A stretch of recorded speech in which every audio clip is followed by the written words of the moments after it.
Décision Plus est au service des investisseurs boursiers depuis 1987, au tout début de l'autonomie boursière. Notre logiciel de graphique Market Vision Plus et notre logiciel de code dynamique Trader Plus en ont fait sa renommée. Nous sommes encore ici parce que nous évoluons sans cesse et que nous servons bien nos clients. Découvrez nos produits et services spécialement conçus pour l'investisseur actif et autonome dans la boutique Décision Plus.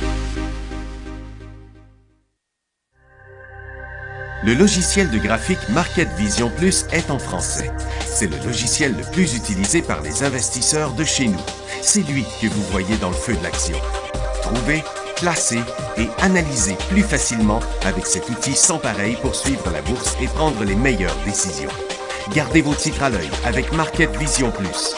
Consultez la boutique Décision Plus pour en faire l'essai pendant 10 jours sans aucun frais, c'est garanti.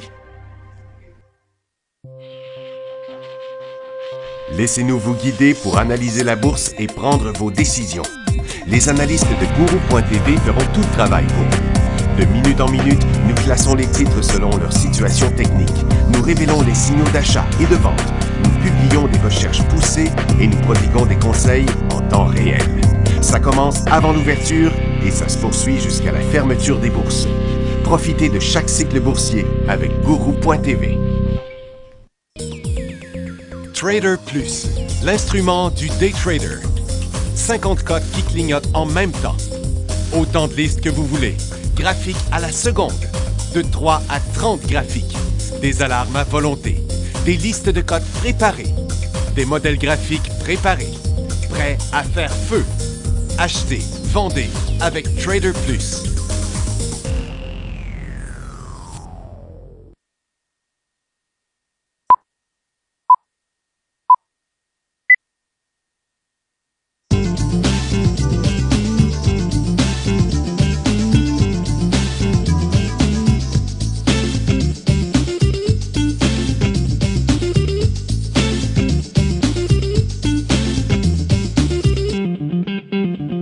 Bienvenue dans le feu de l'action, mercredi le 15 juin, 11h30. Les marchés sont en hausse de 40 points. On est allé à peu près jusqu'à 70 points. On n'a plus de questions. On va allumer la barre de questions dans pas long. On va vous laisser réfléchir à ça. De toute façon, les questions vont être placées en ordre de qualité. Donc, ça ne vous donne rien d'essayer d'écrire un symbole avec un point d'interrogation. Il y a plus de chances qu'autrement qu'elle va être répondue à la fin. Donc, c'était pour ça. La barre va s'allumer tantôt. Donc, si on regarde là, nos marchés, on a ouvert en rebond. On a eu les inventaires de pétrole à 10h30 qui nous ont... je vais vous montrer ça sur Toronto. Ça nous a fait faire un nouveau haut. Mais là, on vient d'avoir une bonne cote à la baisse. Le S&P, on vient de briser toute notre formation neutre. On pourrait presque revenir négatif. Le Dow aussi. Nasdaq, on est presque plus bas que le double creux qu'on avait. Puis Toronto, on est en train d'inverser. Donc, très peu de choses à transiger ce matin. Si je vous montre les secteurs à Toronto, énergie a été beau, je dirais, jusqu'à 10 minutes. C'était peut-être un des plus intéressants. Mais là, on vient d'inverser. Moins intéressant. Mine, on a monté ce matin, mais on n'a jamais vraiment eu de deuxième mouvement. Tentative ici, ça semble vouloir avorter en ce moment. Secteur aurifère, il avait l'air beau encore ce matin.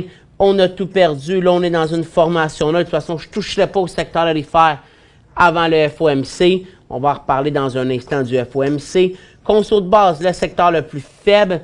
Métro et Lambaissier. Couche-Tard continue sa baisse.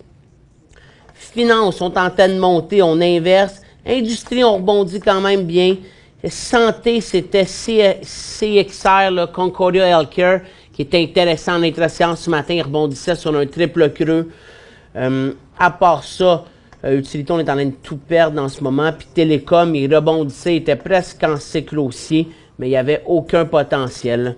Donc, ce matin, on va aller voir nos ressources. On a eu les inventaires de pétrole ici. C'est un graphique d'une minute que je vous montre. Donc, on a poussé, on a tout reperdu, on a donné un autre cycle, mais là, on vient de faire un bon cycle à la baisse. Donc, ça, c'était le premier événement qui faut avoir un impact sur les marchés. On a eu une offre en baisse sur les inventaires, ce qui a fait pousser le pétrole.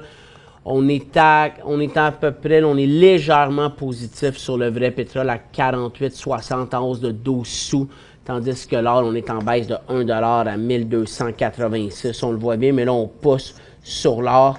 Donc, le prochain événement majeur qui va avoir sur les marchés aujourd'hui, c'est à 14 h. FOMC, c'est l'annonce à 14h30. On a l'allocution de Janet Yellen. Donc, de 14 h à 15 h pour avoir plusieurs mouvements de volatilité, des changements. Donc, à partir de 2 h jusqu'à 3 h, c'est presque déconseillé de transiger. Puis même que souvent, c'est déconseillé d'acheter des titres de entre 3 h et 4 h parce qu'on voit souvent ça dernièrement, que le jeudi, on vient faire l'inverse de la fin de la journée du mercredi. Donc honnêtement, je déconseille à tout le monde d'acheter des titres aujourd'hui.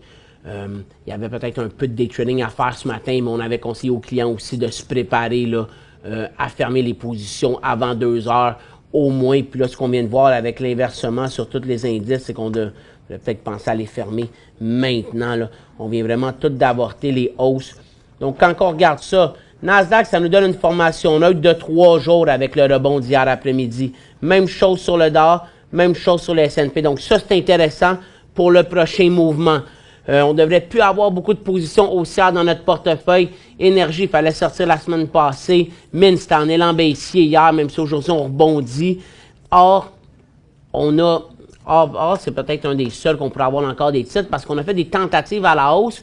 On n'a jamais décroché à la baisse. Mais il faut surveiller si on a des positions haussières dans l'or. Pour ça, des positions baissières aussi. Là, dans l'or, c'est dans les positions qu'il faut surveiller le plus quand 2 heures va arriver. Donc, Toronto aussi.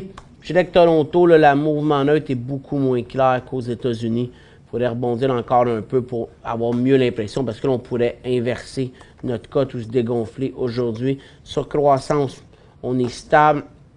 Donc, le pétrole, ça donne ça. On est venu tester les bas des cotes qu'on avait faites avant de rebondir. On devrait boucher aussi à partir de 2 heures sur le pétrole. Le gaz met de la pression à la hausse. On sait que demain, ça va être les inventaires de gaz. Il n'y a pas eu beaucoup de mouvement, là, si je mets le graphique en 5 minutes depuis ce matin, mais on reste au sommet. Du côté de l'or, c'est complètement stable. On sait que l'or, on a fait un gros mouvement depuis le rapport d'emploi du 3 juin qui était exécrable. On a gagné 86 $ environ sur l'or. On s'est rendu à peu près jusqu'à 1293 hier, 94. Passer les 1300, je pense que ça va être difficile. Puis l'argent, on pousse un petit peu, mais c'est sûr que l'or pourrait bouger aujourd'hui sur le FOMC. Reste à savoir si on va poursuivre le lendemain dans la même direction. C'est plus là mon interrogation. Le dollar américain est en baisse, mais c'est l'euro puis le pound qui rebondit sur le dollar canadien. On n'est pas loin de son bas de la journée. Donc, il n'a pas rebondi avec le pétrole, vraiment. On arrive au Nikkei, au yen qui pousse. Hein. Le yen, c'est la valeur refuge en ce moment par excellence. On le voit bien. Donc, dans nos nouvelles, on avait aussi le Japon qui est en très léger rebond. Le Japon est en attente là, de la décision du FOMC qui va avoir un impact sur toutes les bourses. Puis en plus, on a l'annonce du Japon demain, ce soir, donc qui va être transigeable aux États-Unis demain. La grande question, c'est à savoir s'ils vont augmenter leur programme d'assouplissement. Il n'y a eu aucune nouvelle là, qui laissait présager que ça pouvait être le cas. Ça ne veut pas dire que ça ne se fera pas. Là. Il n'y a pas grand-chose qui se sont ouverts sur... il n'y a pas grand nouvelle en fin de compte là, sur qu'est-ce qui pourrait arriver avec l'annonce de la Banque du Japon. On a le Hang Seng qui est en rebond de 4 dixièmes. Il perdait pas mal à l'ouverture hier soir. C'est surtout Shanghai en hausse de 1,6 %. En fin de compte, on attendait la décision de l'indice MSCI là, qui font de... MSCI, c'est Morgan Stanley. Le CI, je ne suis pas certain c'est quoi. Mais c'est eux autres, c'est donc Morgan Stanley, MSCI, là, qui font énormément d'indices qui suivent les marchés. Donc, hier, on attendait à savoir si MSCI allait décider d'inclure les actions du China Mainline qu'on appelle, là, donc pas Hong Kong, mais Shanghai puis Shenzhen, dans leur indice MSCI Emerging EEM. Ils ont décidé encore une fois de retarder la décision. Là. Ils veulent que la Chine continue à augmenter les régulations sur le marché boursier avant de les intégrer à son indice. Mais la bourse de Shanghai, ça ne l'a pas empêché de rebondir de 1,6 points. Je pense que c'était quand même assez attendu là, de ce côté-là. C'est la 3e fois qu'ils retardent la décision. Donc là, ils ont dit qu'ils pourraient le faire au début de 2017. Ils pourraient le faire avant aussi. C'est sûr que si jamais ils annoncent que ça va se faire graduellement, mais ça va ouvrir la porte à beaucoup d'achats d'actions du côté chinois. Parce que là, l'indice va acheter des actions chinoises pour repondérer son indice, là. Donc ça va avoir beaucoup d'impact positif sur la bourse de Chine. Du côté de l'Europe, on rebondissait d'environ 1% après avoir perdu pas loin de 6% et demi, grosso modo, du haut au bas. C'était presque 400 points. Donc 1%, c'est pas beaucoup.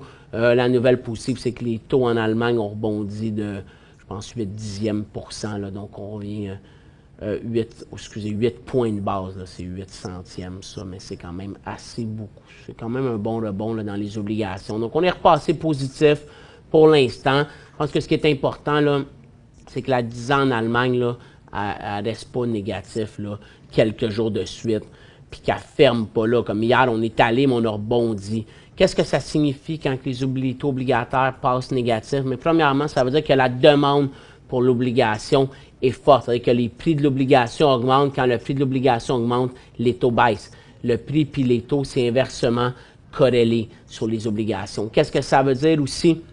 Quand le monde achète massivement des obligations, ça veut dire qu'ils ne croient pas en la croissance économique, ça veut dire qu'ils ont peur pour les actifs plus risqués, puis ça veut aussi dire qu'ils ne croient pas que la BCE va être capable de relancer la croissance puis l'inflation en Europe. C'est surtout ça que ça veut dire. Donc l'Allemagne suit le Japon puis la Suisse. Le Japon, c'est celle qu'on a entendu le plus parler parce qu'on l'a vu que la Banque du Japon n'arrête pas d'injecter de l'argent, puis ça ne marche pas. Les taux continuent à baisser, puis ils font ça pour essayer de relancer la croissance. Quand la croissance est forte, les taux sont forts pareil, parce que les banques centrales vont augmenter les taux pour freiner l'inflation.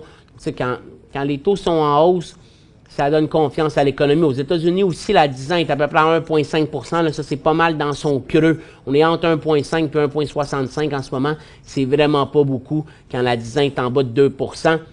Habituellement, quand les taux d'intérêt sur les obligations sur la 10 ans, qui est celle qu'on se base le plus, là, sont inférieurs aux dividendes qui sont versés sur le S&P 500. Souvent, ce n'est pas des signes qui sont positifs pour l'économie. Donc ça, c'était pour expliquer l'impact des taux obligataires négatifs. Maintenant, on va aller voir nos nouvelles. Twitter, un des titres performants aujourd'hui en hausse de 6,24 %. Il pourrait nous redonner un autre point d'entrée intra-séance, mais moi, rendu à presque midi, dans 2 heures, l'annonce du FOMC, il n'y a plus beaucoup d'argent à faire là, sur ces titres-là. Là. Disons qu'on l'achète ici, on peut peut-être faire 1,5 %. Des fois, c'est prendre beaucoup de risques pour peu. Puis ça, c'est si on avait un gros rebond des marchés qui sont stabilisés depuis leur grosse correction. Scorpio Bulker, lui, fait une émission de 20 millions d'actions. Le titre perd 6 %.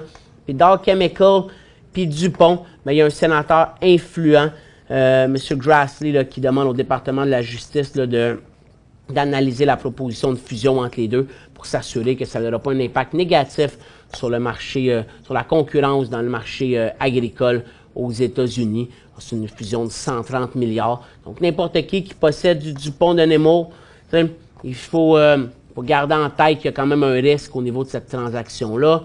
Le marché ne semble pas évaluer qu'il y a beaucoup de risques, mais il faut le savoir. Dupont de Nemours risque, si jamais cette transaction-là, elle avortait, on le verrait chuter probablement fortement. Je ne pense pas que ça va arriver, mais il faut le savoir. Après ça, Nemaska Lithium, on a une bonne nouvelle de ce côté-là. La Bourse de Toronto a accepté sa proposition de passer de croissance à Toronto. Ça pourrait se faire avant le 8 septembre. Ça répond à toutes les exigences. Je pense qu'il y a des exigences au niveau de la publication des informations, au niveau aussi du titre qui doit rester en haut d'$1 pour plus de au moins 30 jours. La dernière fois qu'il était sous $1, c'était le 14 avril, donc ça fait environ 60 jours. Bien, soit exactement, donc je pense que là, ça remplit une autre exigence. Il y a des points positifs et des points négatifs. Dans les points positifs, le titre en passant sur Toronto, il va avoir beaucoup plus d'œil au niveau des fonds d'investissement, des fonds mutuels, des fonds en capitaux d'investissement, donc, mais surtout les fonds mutuels, ces choses-là qui pourraient acheter le titre, parce que souvent ces compagnies-là ont des règles, ils ne peuvent pas acheter des compagnies de croissance, ils peuvent en acheter de Toronto, dépendamment c'est quoi le fonds. Donc ça, c'est positif, ça va rendre le titre, c'est plus... il va se faire connaître davantage. Les points négatifs, c'est quand tu te fais connaître davantage, si tu te trompes ou si tu ne livres pas la marchandise, bien, l'impact va être plus solide à la baisse. C'est couteau à double tranchant de ce côté-là. Et c'est ce qui complétait nos nouvelles. Donc, en ce moment, si on vient voir les secteurs, là, On avait service aux collectivités qui était passé aussi. Ce matin, il dégonfle. On a aussi télécom, je l'ai dit tantôt, mais il n'y avait aucun élan. La majorité des secteurs qui étaient baissiers sont rendus neutres. Il reste conso de base, on en a parlé tantôt. Finance qui est très faible. Techno qui rebondit, mais il ne reprend même pas la journée d'hier. Donc, c'est pour ça qu'on attend. Et dans nos secteurs neutres, là, donc matériaux, mine qui est celui qui pourrait passer le plus haussier, mais on va certainement attendre après 2 heures avant de le passer, même s'il poussait. Orifère qui est à surveiller autant la hausse qu'à la baisse. Puis énergie aussi, c'est une belle formation neutre. Il y aurait des opportunités à la hausse et à la baisse ici. Donc, mine, énergie, PR, c'est les secteurs les plus à surveiller en ce moment. Les autres, c'est des très petits rebonds. On s'en va à la pause. Après ça, on va regarder quelques secteurs puis on répond à vos questions. Pour rejoindre Michel Carignan et son équipe par courriel, écrivez à michelcarignan@decisionplus.com. 5 bonnes raisons de gérer vos investissements avec Banque Nationale Courtage Direct. Des frais de commission fixes à 9,95 en tout temps pour tous les clients et à partir de seulement 6,95 si vous êtes un investisseur actif. Aucun frais d'administration annuel si vous détenez plus de 20 000 $ dans vos comptes. La possibilité d'ouvrir des comptes enregistrés en devise américaine. Des outils performants afin de faciliter vos prises de décision. Un service à la clientèle primé et un niveau de satisfaction parmi les plus élevés de l'industrie. Pour en savoir plus, visitez le bncd.ca ou appelez-nous dès maintenant. Décision Plus est au service des investisseurs boursiers depuis 1987, au tout début de l'autonomie boursière. Notre logiciel de graphique Market Vision Plus et notre logiciel de code dynamique Trader Plus en ont fait sa renommée. Nous sommes encore ici parce que nous évoluons sans cesse et que nous servons bien nos clients. Découvrez nos produits et services spécialement conçus pour l'investisseur actif et autonome dans la boutique Décision Plus.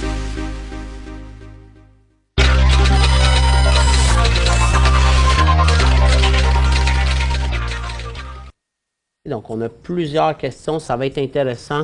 On va commencer avec nos secteurs. Donc, dans l'énergie, stable le pétrole, stable le gaz, le secteur aussi. Donc, c'est vraiment beaucoup de titres neutres qui pourraient décoller, qui vont être intéressants. Des Altagaz qui pourraient reprendre à la hausse. Paramount qui pourrait retourner vers son sommet. Si c'était positif du côté du FMC. Sinon, des titres comme Whitecap, ou ça pourrait être intéressant à la baisse aussi. J'aime mieux en parler à la hausse. Whitecap, c'en est un qui est assez intéressant aujourd'hui, presque en élan haussier. Trinidad Drilling aussi. Les titres d'énergie vont être quand même un peu plus intéressants à la hausse, surtout les petites capitalisations, parce que c'est eux autres qui avaient le plus monté. Donc, c'est eux qui sont les plus forts et qui sont restés dans leur couloir haussier. C'est exemple, un Crescent Point à la baisse serait autant intéressant, là, parce qu'on inverserait complètement notre tendance. Ça serait le deuxième mouvement. Ça serait un beau à la baisse. Encana, il serait intéressant des deux côtés. Donc, vraiment, les titres d'énergie, je pense que c'est ce qui est le plus intéressant à surveiller après 14 heures. Du côté des titres orifères, ben là, c'est beaucoup de titres neutres comme le secteur. Donc, si on en avait acheté sur les deux tentatives haussières, si on fait un nouveau bas, on passe en cycle baissier, il faut sortir. Si on décolle à la hausse, puis on en a déjà, on conserve. Si on n'en a pas, on pourrait les acheter. C'est la raison pour laquelle l'or pourrait pousser. C'est si jamais sur le FOMC, parce qu'il y a deux choses importantes sur le FOMC, je vais en profiter pour vous le dire. Il va y avoir l'allocution de Janet Yellen, ce qu'elle pense du rapport d'emploi, ce qui est capable de nous dire par rapport à si elle pourrait ou pas augmenter les taux en juillet. Là, on le sait qu'aujourd'hui, ça n'arrivera pas.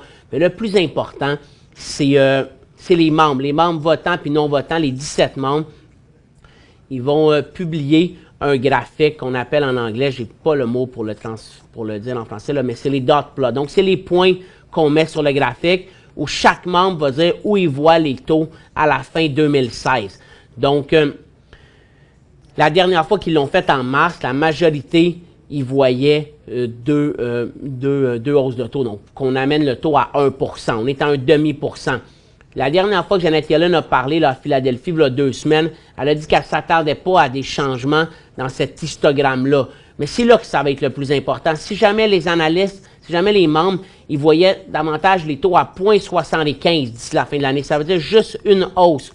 Là, ça pourrait être positif sur l'or, négatif sur les finances, c'est certain. Puis je pense que ça pourrait être vu négativement aussi pour le pétrole, puis les industries, parce que ça voudrait dire que la croissance va vraiment mal, puis qu'on n'est pas capable de monter les taux.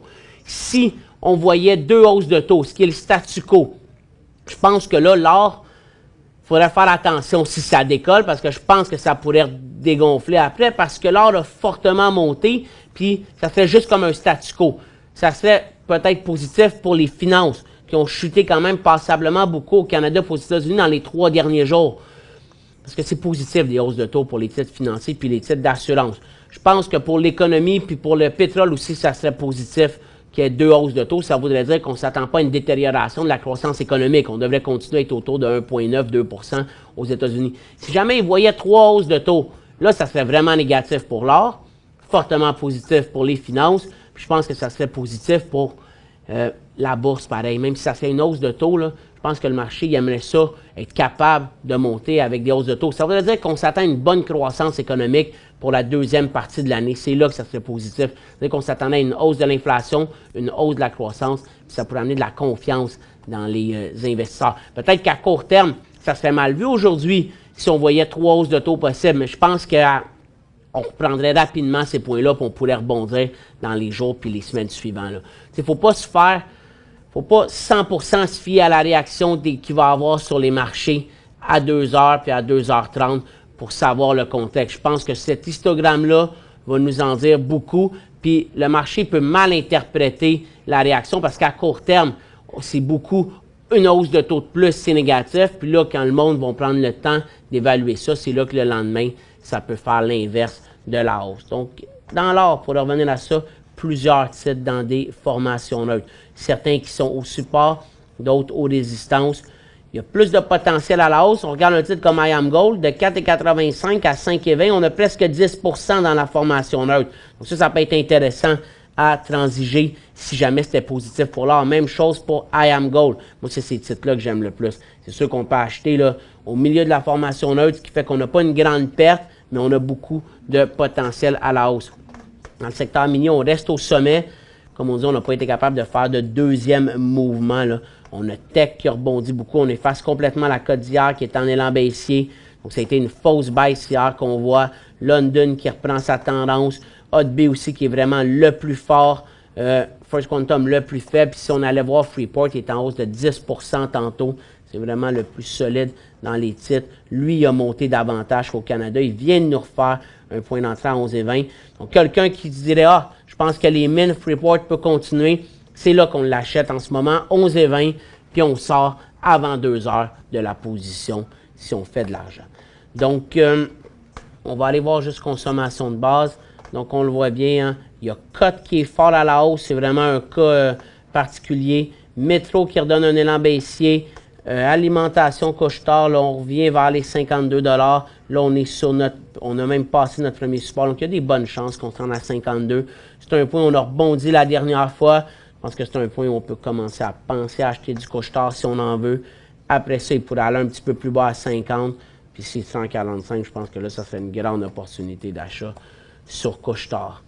George est en légère baisse. Jean Coutu aussi. On retourne tranquillement vers les supports. C'est pas mal les secteurs qu'on avait. Du côté de la santé, PLI reste complètement neutre. Puis Concordia Healthcare, c'est ce que je vous parlais. C'est un quadruple support important. Le titre a été beau en avant-midi. Là, on est stable, mais il pourrait nous redonner un autre coup. C'est le marché poussé à la hausse. Ce titre-là est aussi transigeable aux États-Unis. Donc, il peut quand même bouger pas mal là, sur le FOMC. On s'en va à la pause, puis on finit l'émission avec vos questions.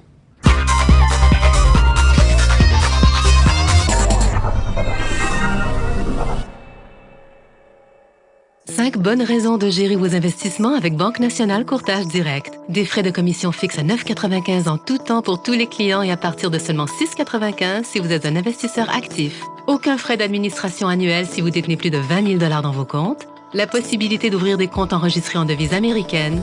Des outils performants afin de faciliter vos prises de décision. Un service à la clientèle primé et un niveau de satisfaction parmi les plus élevés de l'industrie. Pour en savoir plus, visitez le bncd.ca ou appelez-nous dès maintenant.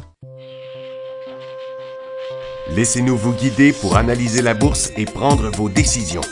Les analystes de Guru.tv feront tout le travail pour vous. De minute en minute, nous classons les titres selon leur situation technique. Nous révélons les signaux d'achat et de vente. Nous publions des recherches poussées et nous prodiguons des conseils en temps réel. Ça commence avant l'ouverture Et ça se poursuit jusqu'à la fermeture des bourses. Profitez de chaque cycle boursier avec Guru.tv.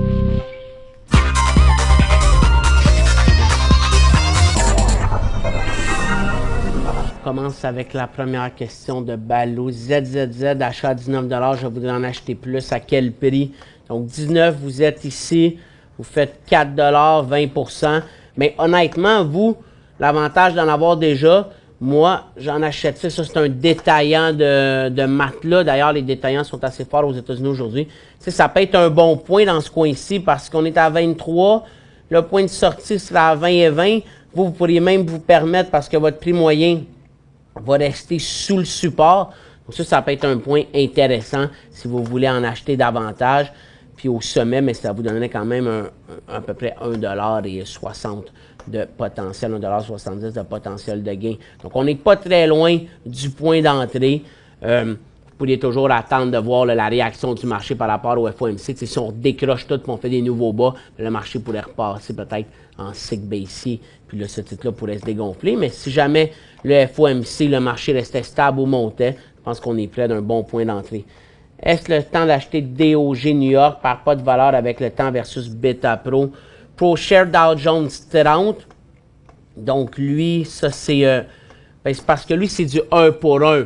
Il va quand même perdre une certaine valeur, je pense. Tu sais, si vous voulez, mais ça peut être une option. Là. Ça peut être là, ça va jouer. Mais tu sais, je ne l'achèterai pas là maintenant. Je pense pas que le point d'entrée serait bon. J'attendais de voir la décision du FOMC.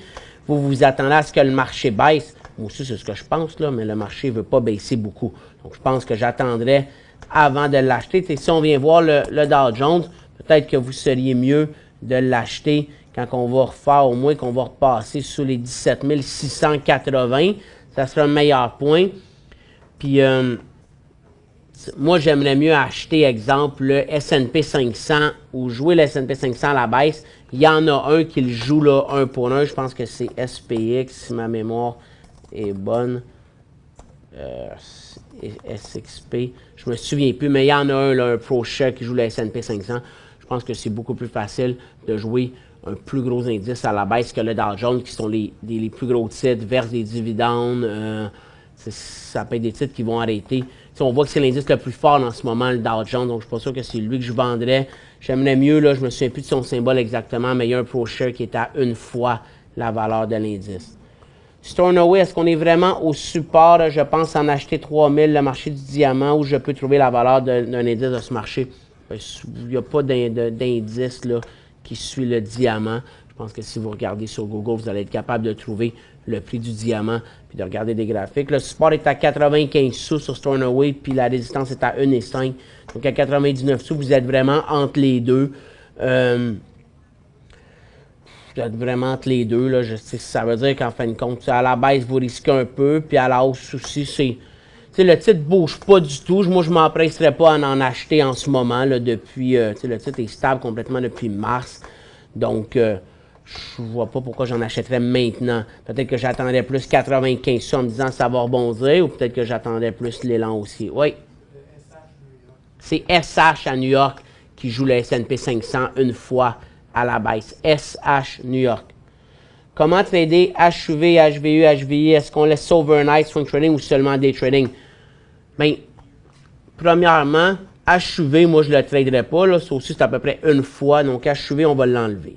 HVU à la hausse, HVI à la baisse. Ça peut être super payant des fois overnight. Moi, ce que je trouve avec ce titre-là, surtout HVU, c'est qu'on est capable de faire assez d'argent en intra-séance.